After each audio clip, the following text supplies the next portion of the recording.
안녕하세요. 오늘의 사연을 시작하겠습니다. 저는 30대 초반의 남성입니다.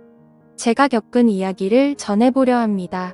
군 전역 후 이런저런 일을 하다 적성에 맞지 않아 많이 방황했고 어떻게든 살아보려고 사업을 하기로 했습니다. 많은 고민 끝에 차린 사업은 대행업체였습니다. 사업이라고 하기도 참 애매했지만 수입이 없던 저에게는 선택의 여지가 없었습니다. 대행업체라고 하면 주로 다른 사람 대신 일을 처리하고 보수를 받는 것이 주 업무입니다. 보통 하객 대행 알바나 상견례식 부모 대행 역할 등을 생각하면 크게 어렵지 않을 것 같습니다. 돈 없이 시작한 사업은 크게 잘 되지 않았지만 그래도 먹고 살 정도는 되어 그냥 저냥 유지하며 살고 있었습니다. 어느 날 카페에서 전화가 왔다면서 젊은 여성으로 추정되는 분이 전화를 주셨어요. 처음에는 그냥 흔한 결혼식 하객 동원 주문인 줄 알았습니다. 평소처럼 기계적으로 상담 매뉴얼을 말씀드리고 있는데 그 여성의 반응이 없었습니다. 상담을 진행하면서도 그녀의 반응이 냉담했습니다. 말 한마디 하더니 그 여성이 끝내 본론을 말씀하셨어요. 아이에게 아빠 역할을 대신해줄 사람이 필요한데 이런 것도 가능하신가요? 처음에는 이상한 요청이라 생각했지만 결국 가능하다고 했습니다. 이런저런 정보와 예약을 잡고 누구를 보낼지 고민했습니다. 결국 제 나이도 적절했고 평일이라 예약도 없기에 직접 가기로 했습니다. 하지만 이런 아빠 대행은 처음이라 무엇을 해야 할지 고민이 많았습니다.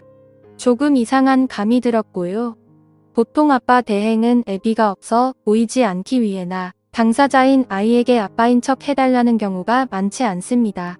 유치원 행사나 운동회에 불려가는 경우를 몇 번 봤었지만 이런 경우는 처음이었습니다. 애를 단순히 놀아주면 되는 일이라 생각했지만 어떤 상황이 나올지 많은 생각이 들었습니다. 사실 돌이켜보면 거절했어야 했던 것 같습니다. 약속 당일 그 여성은 집으로 와달라고 했습니다. 집에서 만나는 것은 찝찝했지만 우리 일은 항상 찝찝한 일이라는 것을 알고 있었고 그래서 그녀의 집으로 향했습니다. 집에 도착해 벨을 누르고 기다리니 모녀가 커플룩으로 흰 원피스를 입고 저를 맞이하더군요. 아이는 대략 5살쯤 되어 보였고 아이의 엄마는 저보다 3살 어린 여성분이셨습니다. 처음 보는 아저씨가 등장하자 아이는 뒷걸음질을 하며 엄마 뒤로 숨더군요. 그럴만도 했습니다. 그러자 그 여성분이 말씀하셨습니다. 영미야, 아빠잖아. 사진이랑 똑같지. 인사해야지. 뭐해? 아이는 그래도 많이 부끄러워하며 엄마 뒤에서 몸을 감추며 얼굴을 붉혔습니다. 그러자 갑자기 그 여성이 저에게 고생했다며 호응을 하였습니다. 오는데 힘들지 않았냐며, 밥은 먹었냐며. 지금 엄마가 껴안고 친한 척을 해주니까 아이는 저에게 다가와 다리를 감았습니다. 이런 식의 역할 대행은 해본 적이 없어서 정말 당황스러웠습니다. 이런 건 애인 대행하는 놈들이 전문인데 전 그쪽 분야가 아니라서 복잡한 감정이 들었습니다. 그냥 엄마 아는 삼촌인 척 하루 놀아주면 될 줄 알았더만 진짜로 아빠가 되는 거였네요. 이 여자도 대책 없는 게 내가 누구일 줄 알고 애랑 단둘이는 집에 들여서 아빠 행세를 하란 건지 여자 나이가 30의 얼굴도 몸매도 상당했습니다. 요즘이 어떤 세상인데 겁대가리도 없이 이런 일을 벌였는지 걱정이 되면서 연민도 가더라고요. 저는 이 상황이 당황스러워 혼란에 빠져 있는데 아이는 연습한 노래와 율동으로 생전 처음 보는 아빠에 대한 환영식을 마무리했습니다. 정신을 차려보니 식탁에서 밥을 먹고 있었습니다. 먹는 둥 마는 둥 식사를 어설프게 했고 아이가 눈치채지 못하게 애 엄마를 안방으로 불렀습니다. 화가 나서 불었습니다. 저 아이한테 진짜 아빠인 척 하란 건가요? 그냥 하루 놀아주라면서요. 엄마 표정이 복잡해지더군요. 전 애랑 놀아줄 아빠의 역할이 필요하단 말을 그냥 애 하루 봐줄 남자가 필요하단 의미로 이해하고 왔으니까요. 고지사정을 듣지 않아도 지금까지 상황을 봤을 때 뭔가 기구한 사연이 있는 것 같아 보였습니다. 아이한테 진짜 아빠인 척 능숙하게 할 자신도 없지만 뭔가 죄짓는 기분이 들었습니다. 원래 일을 할 땐 내가 수행할 역할에 대해서만 듣고 끝내지 구구절절 의뢰인의 사정까지 캐묻지 않습니다. 너는 왜 인맥이 이렇게 협소하냐? 결혼식에 와줄 사람이 그렇게 없냐? 너 사기 결혼이냐? 이딴 거 절대 안 물어봅니다.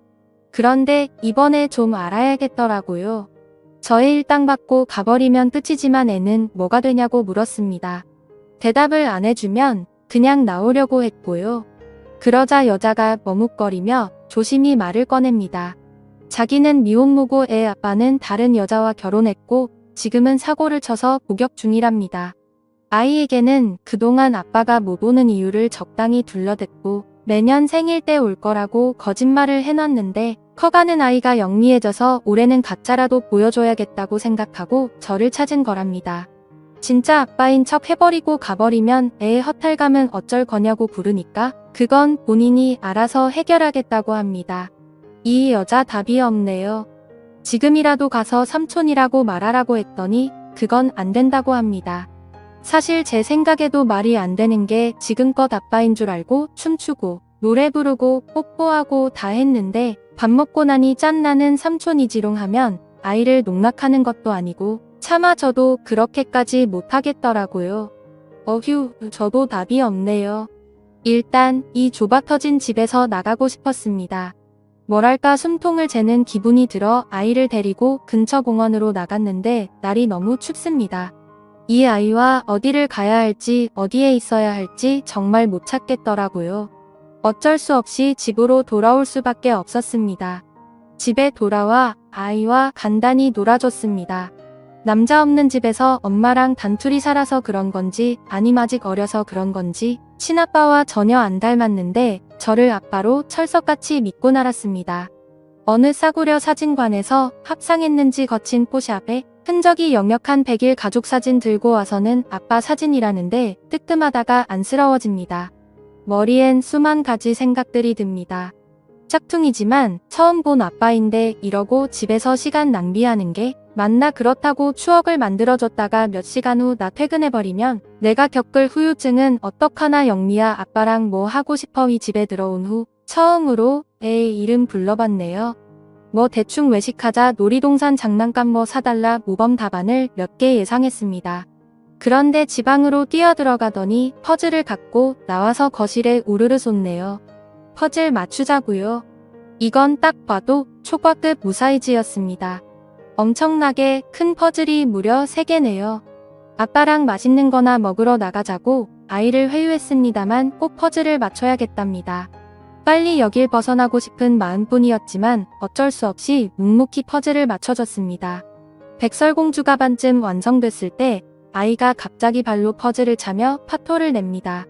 당황했지만 뭐 별 수 있겠습니까? 상냥하게 고객이 오케이 할 때까지 다시 퍼즐을 맞췄네요. 우여곡절 끝에 한 개의 퍼즐을 완성하고 두 번째 퍼즐을 거의 완성해갈 즈음 아빠 한 개씩 맞춰 라고 아이가 화를 냅니다. 내가 손에 가득 퍼즐을 쥐고 광속으로 퍼즐을 완성해 가니까 퍼즐 조각을 빼앗아 가더니 제게 하나씩 건네줍니다.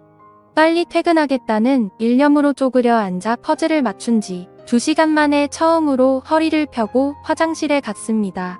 볼일을 보고 손을 씻는데 욕조 안에 뭔가 보입니다. 세 번째 퍼즐에 핵심 조각들이 있네요. 머리가 멍해지고 먹먹해지더군요. 퍼즐은 핑계고 아빠가 못 가게 잡아 두려는 거였습니다. 손만 씻으려고 했는데 눈도 씻게 되었습니다.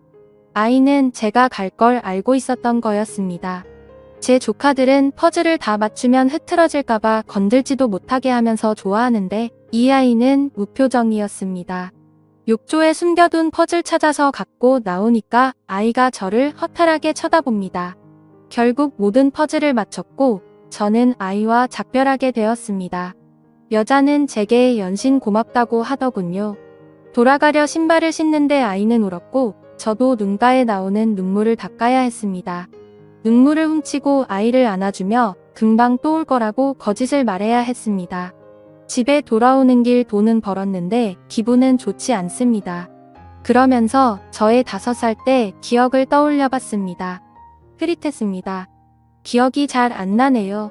그 아이도 무럭무럭 다 커서 어린 날의 기억을 회상했을 때 저같이 흐릿한 기억이었으면 좋겠습니다. 복잡한 하루였습니다. 사실 그 아이의 엄마가 제 이상형과 닮아서 솔직히 약간 흔들린 것도 사실이네요. 저도 모르겠다 생각하고 그녀에게 연락을 한번 해보는 게 좋을까요? 아니면 그냥 여기서 적당히 끝내고 마무리하는 게 좋을까요? 여러분의 생각은 어떠신지 댓글 좀 부탁드려요. 재미있게 시청하셨다면 구독, 좋아요 부탁드립니다. 감사합니다.